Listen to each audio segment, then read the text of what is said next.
A woman worked with her husband at a store that sold all types of spying equipment. It was a novelty store that sold gadgets and stuff you couldn't get anywhere else. But one day, completely out of nowhere, the woman walked to the back of the store and found a woman's lifeless body. If it wasn't for the dreadful pool that surrounded the body, the woman would have mistaken it for a mannequin. But as we all know, it's never a mannequin. The woman was naturally shaken up, but not just because she'd just discovered a crime scene, but because she'd seen the victim before, just hours ago, shopping around the store. Then, as the woman slowly backed away from the body, trying her hardest not to scream, she backed into something.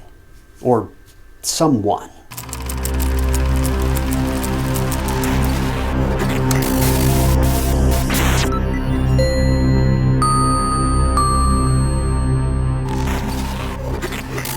Welcome to True Crime Stories. If this is your first time here, I'm your host, Ty Knotts. I post new true crime documentaries every single week, so if that's your kind of thing, be sure to hit that subscribe button. It's totally free and just keeps you up to date when I post new cases. Ginger Rios was born to parents Denise and George Rios in Hunt Ridge, Las Vegas. She had a sister named Daniela. Ginger was a vibrant young girl with big dreams. She wanted to become an entertainer, and according to her mom Denise, Ginger vowed to become Miss Las Vegas one day. Ginger, having grown up in Vegas, loved music, dancing, and singing, and she wanted to have her own show, or at least be in one. Ginger, aside from being incredibly talented, was also extroverted. She loved hanging out with people. She was the life of every party, and this girl just had an incredible amount of energy and charisma. When Ginger got older, she worked as a backup dancer in a performance group called the Salsa Machine. Then at the age of 20, she met 34-year-old Mark Hollinger.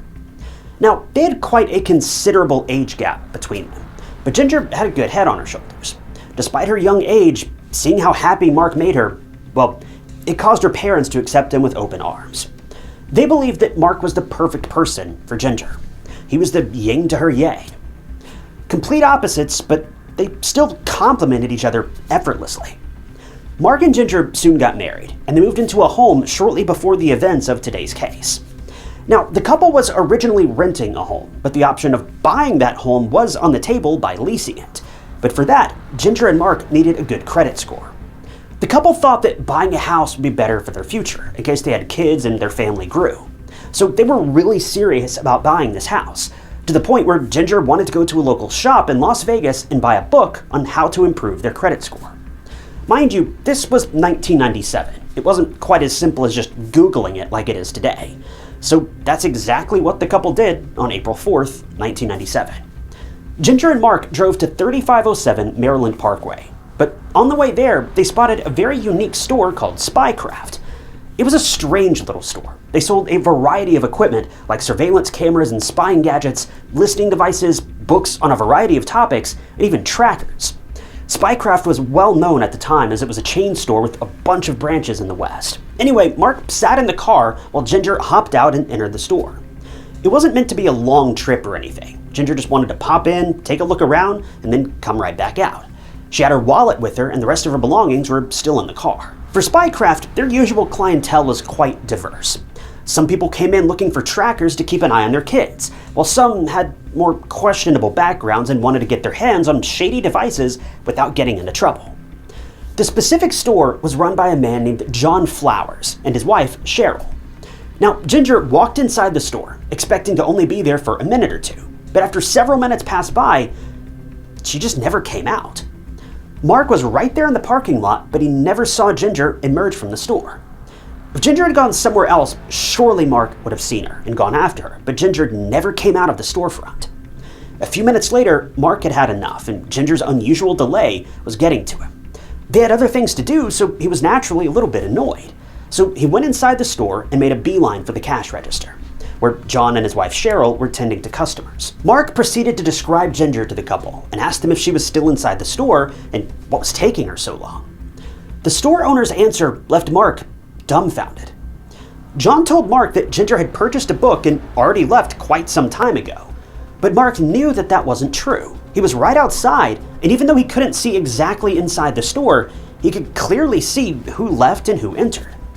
So after this bombshell was dropped, Mark went around the store and searched aisle after aisle, hoping to find Ginger. But she wasn't there.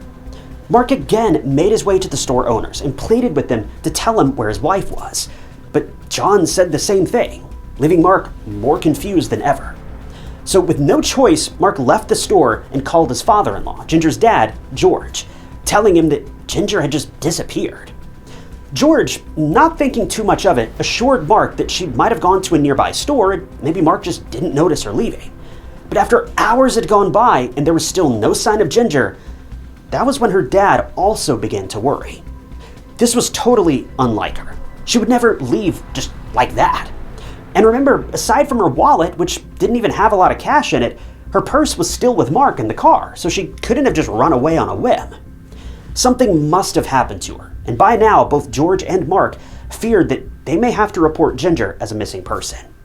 But they could never have guessed that in just a few short hours, Ginger would be found, just not the way they had hoped. All of George and Mark's doubts led them back to Spycraft later that night. They wanted to see the surveillance footage of Ginger to try to track her movements and see where she had gone. But when Mark and George arrived at the store, it was closed, and John and Cheryl were standing outside near a van, and there was a baby in Cheryl's arms, her and John's baby. Mark and George approached the couple and requested to just see the footage, but John said that they were in a rush, but that the two men could come back after the weekend to see the footage. And just like that, the couple, Mark and George, parted ways. But Ginger's disappearance nagged at them like a shadow that wouldn't leave them alone. By the following Monday, Ginger had officially been reported missing to the police. The detectives found Ginger's disappearance very odd, and even though at first they thought maybe Ginger was a runaway, that theory soon died down when Ginger's bank accounts were checked. Nothing had been spent, and the money was just sitting there untouched. If Ginger had run away, she would probably need money, since she didn't have a lot on her the day that she was last seen. So the police started to make a list of suspects, and Mark, naturally, was at the top of their list. They wanted to rule Mark out as a suspect, since the first people the police look into are usually spouses and family members. Well, investigators had a good reason to look into Mark, because they uncovered something. Ginger and Mark's marriage was on the rocks. It was revealed that Ginger had spent some days at a hotel to distance herself from Mark, possibly following an argument. It was also odd to the investigators that Mark didn't call the police right away and instead called his father-in-law. If Mark was that worried about Ginger, you'd think he would have just reported her missing right away, but he didn't. Worse yet, a bizarre incident occurred just days after Ginger's disappearance. Mark's car suspiciously caught fire and was burnt to a crisp. This was really bizarre for the police to hear. The police were now adamant that Mark was hiding something, and that the car burning on its own was anything but accidental. Investigators firmly believed that Mark tried to destroy evidence by lighting the car on fire. To add to the suspicion, Mark was also MIA following this incident. Well, once Mark was found, not too long after, he was ruthlessly investigated by the police, but he stood his ground. He claimed he had nothing to do with Ginger's disappearance, and he was just as worried about her as everyone else. But speaking about the car accident, Mark explained that on his way back home, his car overheated and caught fire, which caused Mark to exit the car and just get away from the flames. At that point, the fire was out of control, and Mark was unable to extinguish it since he was in the middle of the road with no help. So he just left it there and went back home on foot. Remember, cell phones weren't really commonplace at this point yet, so it's not like he could have just called 911 unless he found a payphone. So giving up and going home, while not the best choice, wouldn't have really been that big of a red flag as we may see it these days. But the burned car was taken in as evidence and was tested from top to bottom for anything incriminating, but the police didn't find anything. Either because the fire had destroyed everything, or maybe Mark really had nothing to do with Ginger's disappearance at all, and all this was just a bad coincidence. So the police found nothing on Mark, and he was naturally free to go. But still, days passed and there was no sign of Ginger, and it was safe to say the police's minds were going to some disturbing places. After striking Mark off the suspect list, the next thing for the police to do was to go to Spycraft, the place where Ginger was last seen. They wanted to look at the surveillance footage, but to their surprise and annoyance, the store owner John was in Phoenix, Arizona at the time managing his other store, so without him the police couldn't really access the tapes. Well, they still decided to look around, and when they walked to the back of the store where the bathroom was, they were hit with that unmistakable, pungent odor of bleach. Eerily, there was also a single but very small stain on the bathroom wall, and the police collected the sample and were waiting on John for an explanation. Ginger was missing. She was last seen inside the very store they were standing in, and now there's a very strong smell of bleach and a questionable stain on the wall. What are the odds? Well, the police got a hold of John and inquired about the bleach and the stain. John was quick to come to his own defense, and he claimed that his pet dog had dirtied up the bathroom, and he had to use the bleach to get rid of the awful smell. He further explained that the stain on the wall belonged to the dog too. Well, the police couldn't do much about the stain because it was too small to be tested. To be fair, it was also 1997, so DNA technology was nowhere near as advanced and meticulous as it is today. Well, the police further asked John about Ginger, but he told the police exactly what he had told Mark.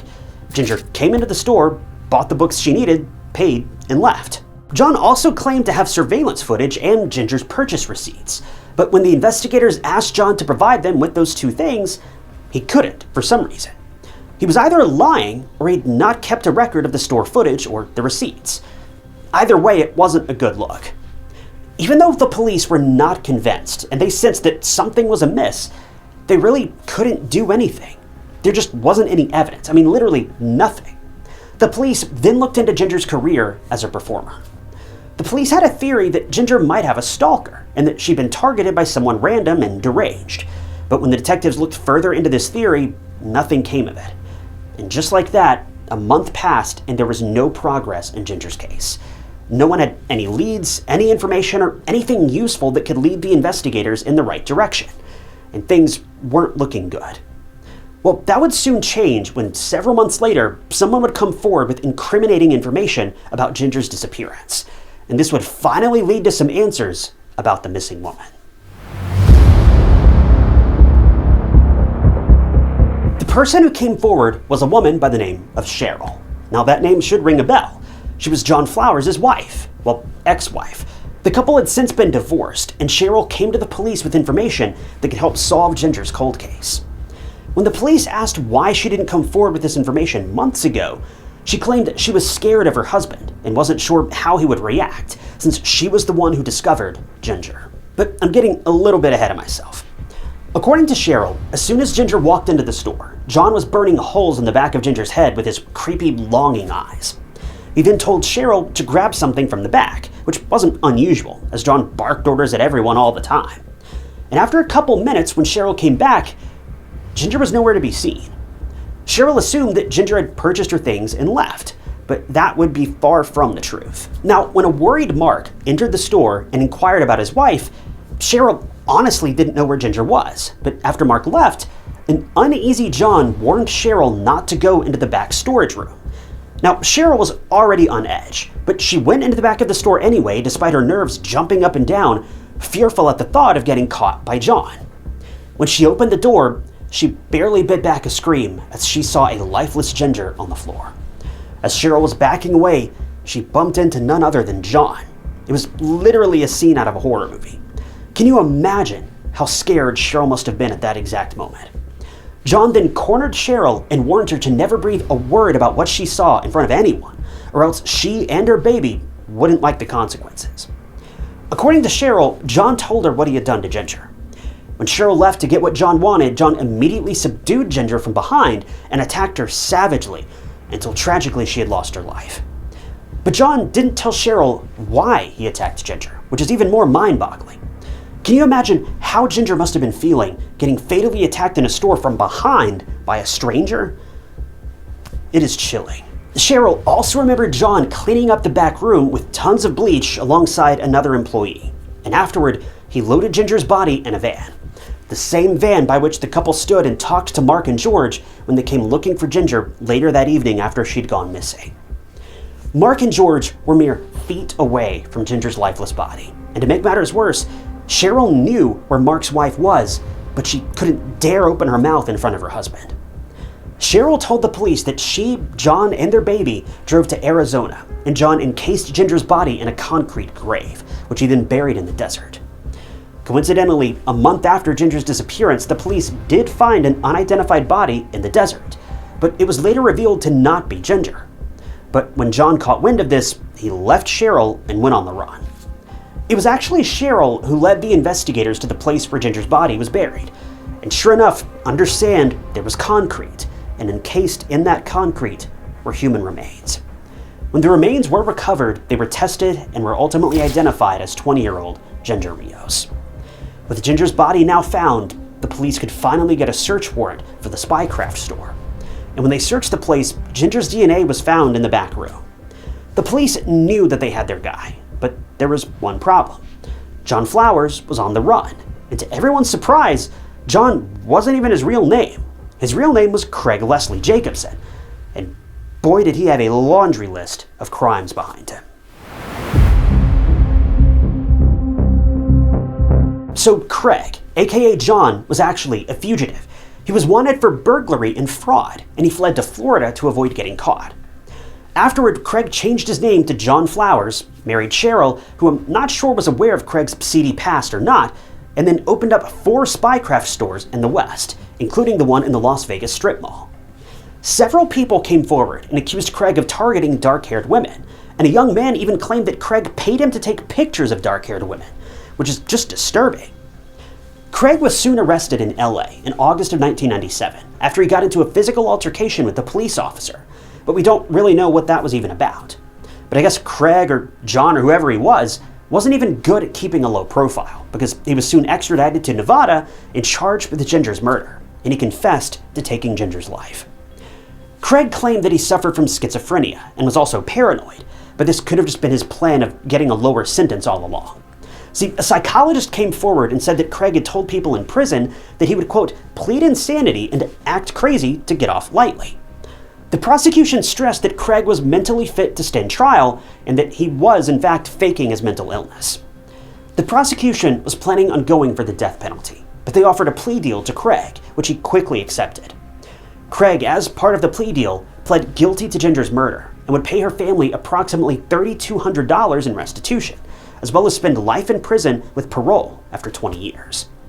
And this was exactly what Craig received in the end. But there was more.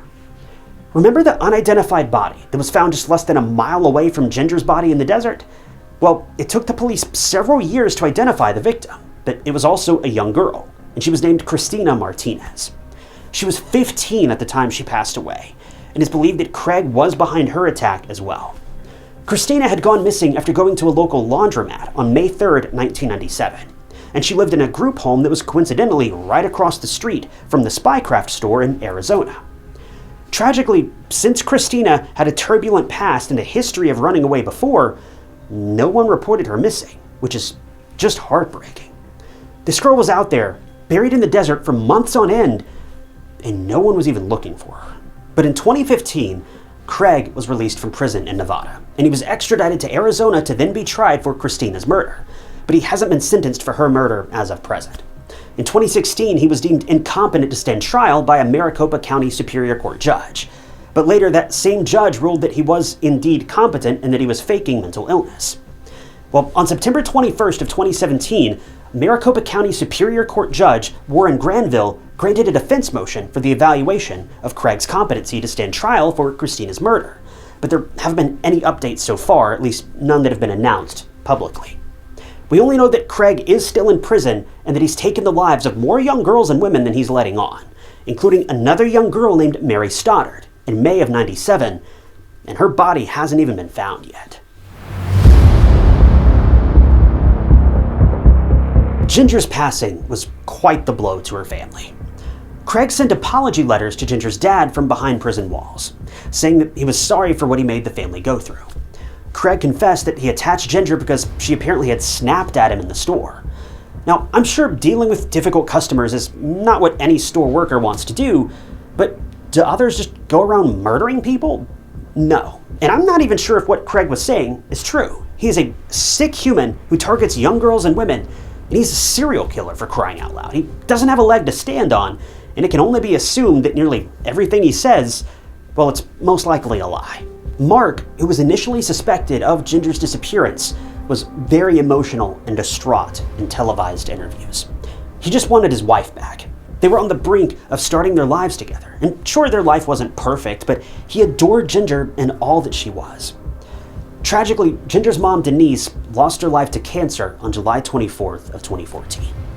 George and his remaining daughter, Daniela, were both naturally torn up by losing Denise as well, but they say that the one bit of peace they found was understanding that, at this point, at least Ginger and Denise are both together in a land beyond.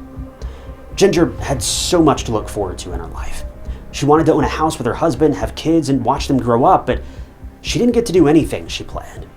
She didn't get to have her own performance show, she didn't get to make her debut as a dancer or a singer because now she was just a memory in the hearts of her loved ones, who still go through unimaginable grief when they think of how their lives changed forever that fateful day in April of 1997.